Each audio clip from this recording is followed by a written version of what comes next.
So I'm with Dave Mockford. We started the season speaking to Dave, and we're almost at the end of the season. Again, we're here at Angelsey like we were the first time we had the chat with Dave. Yep. How's the Maestro going with you, Dave? A lot better than it was when we were here. We got rid of the misfire. Long story, lots of money. Don't want to go there again. Yeah, today's been brilliant. It's dry as well.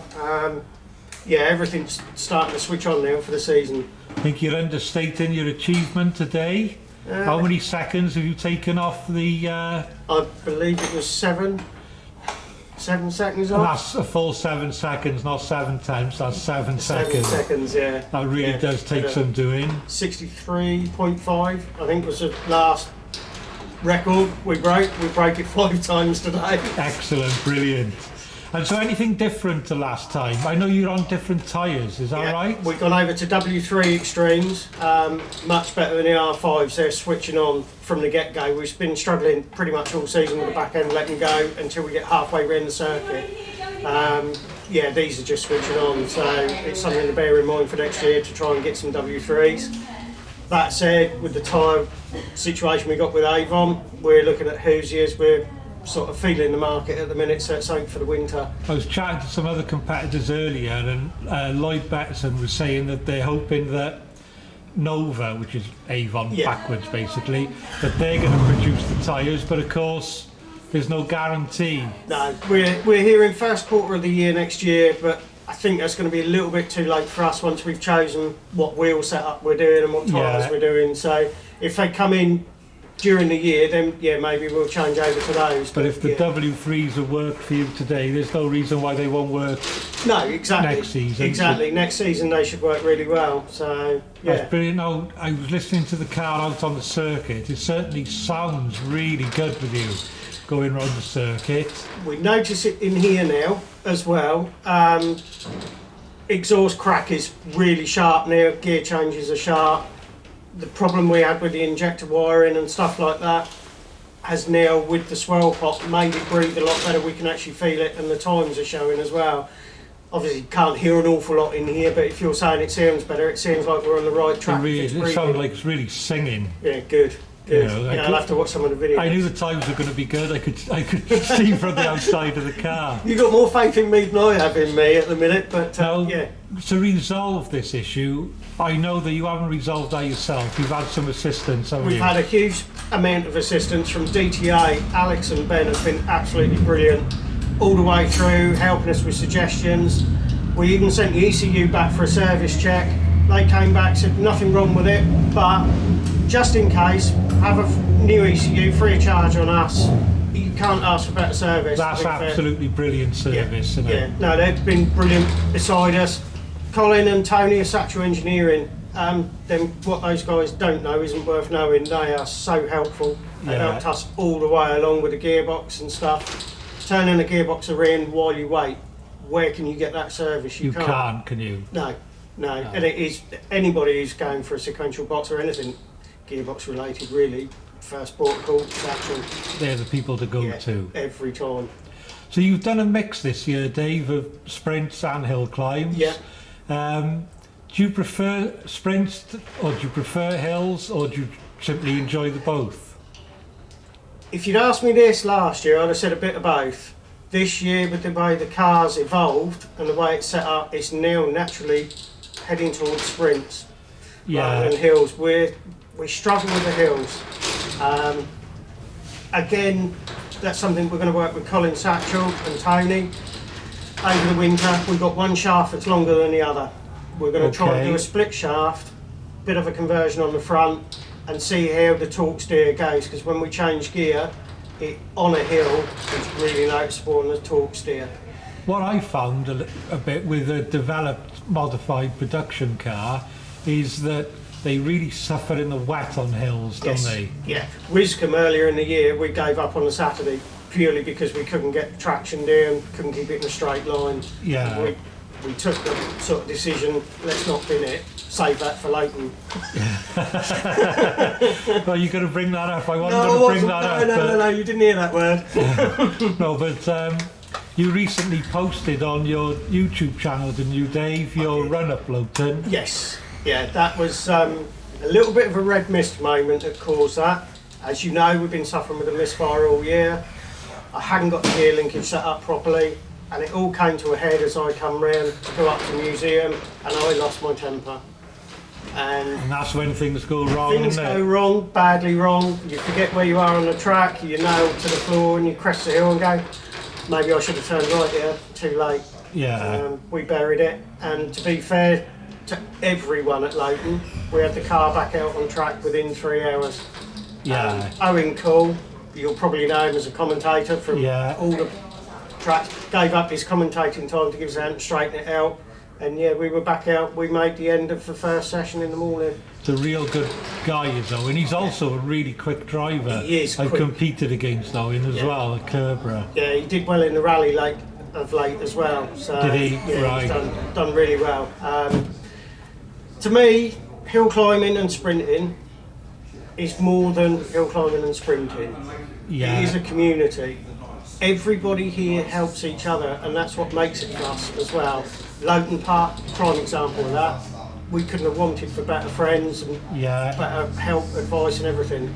You know, we were only discussing this earlier on when I was talking to Lloyd Bettinson, and we were saying that a hill climb or a sprint, whichever people's preference, they're more like, it's almost like a social occasion with competitive motorsport rolled in, isn't it? Yeah, very much so. Yeah, I mean, go back to when we were racing, 2016, 2017. Yeah. How close were we? Every meeting. That's right, yeah. But the camaraderie between us all, unbelievable. And they're friendships that last the course, because it's what's that, 8 years ago or something? 8 years ago, yeah. And, you know, this weekend we're all sharing a house up the road for the weekend and coming to the circuit. Yeah, so, definitely, long may it continue. Yeah, exactly.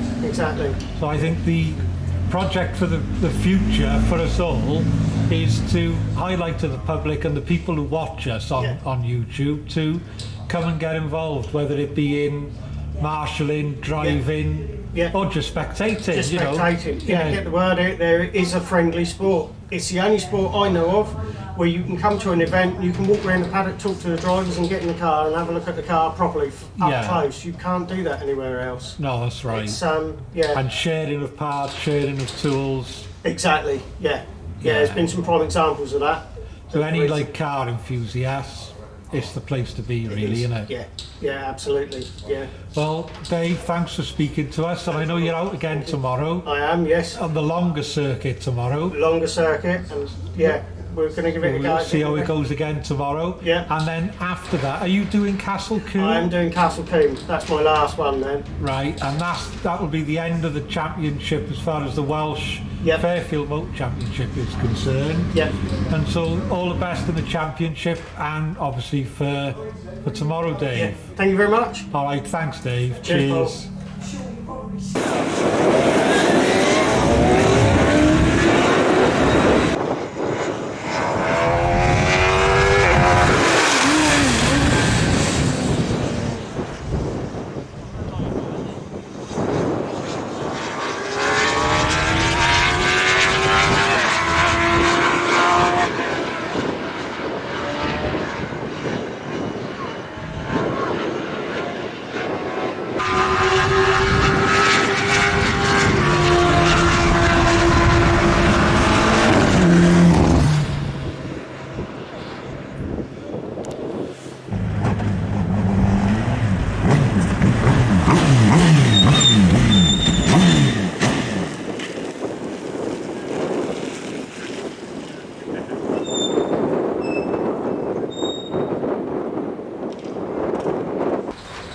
So I'm with Lloyd Bettinson again. We're up in Angelsey. Lloyd, you've just done your runs for the day. Yep. How have you got on today? Good. Good day. Unfortunately, the Welsh Championship, I haven't done enough events this year, but we're still battling for the British Championship. Okay. Even with the new car, we're getting there. We're hoping to end in the top 12 this year if we can. Brilliant. Okay, yeah, that's great. We should be third in our class, and we're also looking at second in the Foundation Cup, which is for newcomers to the series. Okay, right. Okay, yeah. That have never finished in the top 12 before. Right. So we're looking for that. I'm just trying to get as many points for the Welsh as I can. That's brilliant. Now, there wasn't a time set today, Nope. so you've set the time now for the Welsh Championship, Yes, which will next carry year, on yeah. for next year. If anything, you probably made life hard for yourself by doing such a good time. Well, That's the name of the game, isn't yeah, it? it is. Yeah, it's the way as I said before to you. I'm here to compete, and if that means making it harder work for myself, I'll have to try a bit harder next year. Now, you're in a new car. Yeah. Well, new to the interviews that we've done, because last time we spoke to you, you were still in your Phoenix. Fisher Phoenix. Yeah. We've had a look around your car today. Yeah. I know what it is, but people watching might not know. So the new car is a Mark IV Jedi, which is built by a little company in the UK, purely for racing. Okay, yeah. So this car is one of their championship cars that I managed to purchase. It's got a Suzuki 1000cc GSXR engine in the back. So this is a purpose-built single-seater with aero and wings. With aero wings, yeah, slicks and wings. Slicks and wings. Yeah.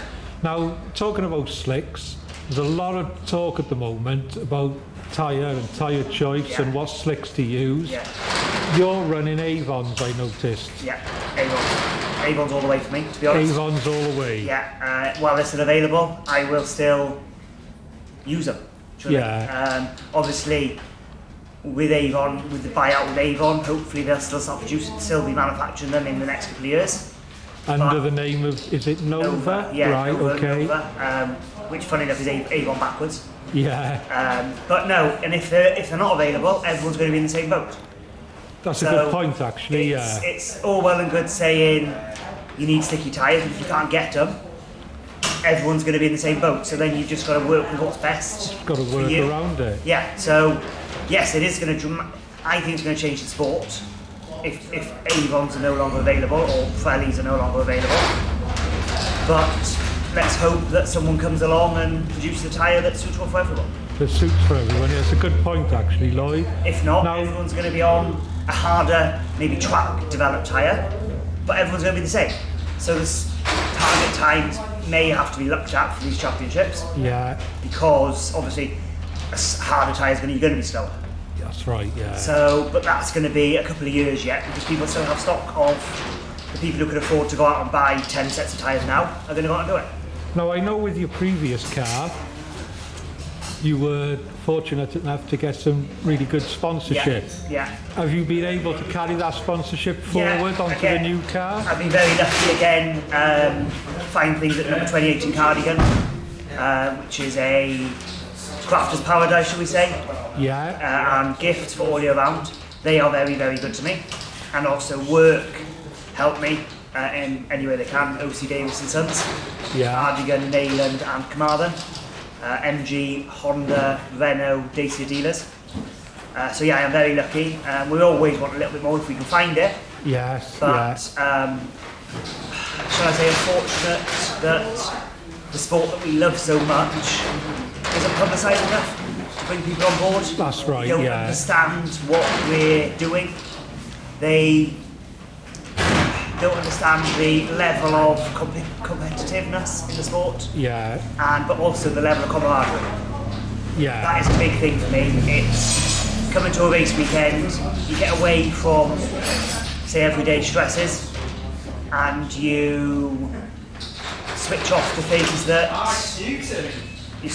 All your problems and your issues wash away, don't wash they? away, yeah, and you get to spend time with friends, family, outside of some of the stresses that we have day to day. Yeah. And the camaraderie is great. I've been helped out a lot this year with certain things. Somebody once said to me that a hill climb or a sprint event is like a social occasion with competitive motorsport mixed together. Definitely. Do you know what I mean? And there's, I suppose the level of I'm only competing against myself. Yeah, which is what it's about. You're competing against the clock, aren't you? I'm competing against the clock and obviously against my fellow competitors in the class. Yeah. But my biggest thing is to improve my time wherever I am. Yeah. And if I don't improve my time, I come in and know why. Is it something I've done? Is it something they've done track surface? Car setup? Car setup? Have I missed something? Yeah. In the hours I spend in the shed at home, have I missed something and gone, or something simple? And majority of the time, it is something simple. I think about 80% of this sport is at home in the workshop prepping the car. That's the enjoyment for me. Right, okay, At home, getting the car clean, tidy, prepping it, just being there, helping people out who I can. Yeah. But no. So we hope for another good day tomorrow. Yeah. And I hope everyone's found my little interview interesting and take something from it. Yeah, that's brilliant. Thanks, Lloyd. We'll have another little look around your car now and check out your handiwork.